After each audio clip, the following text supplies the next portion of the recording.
Halina't maging blessed. Ako po si Father Arizolan at ito ang Palaman ng Buhay.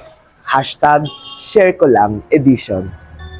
Lagi po nating sikaping tingnan sa buhay natin yung mga brighter side nito.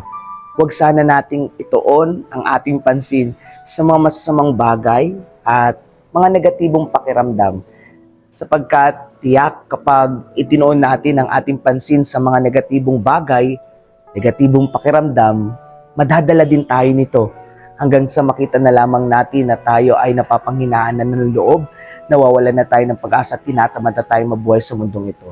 Tunay nga pong everything is grace. Ano pa man ang nangyayari sa ating buhay, laging may biyaya at pagpapala ang Diyos dito. Ito ang ating tingnan, ito ang ating isa puso, ito ang ating isa isip upang sa gayon makapamuhay tayo ng ganap, tunay at kasiya-siya. Muli ako po si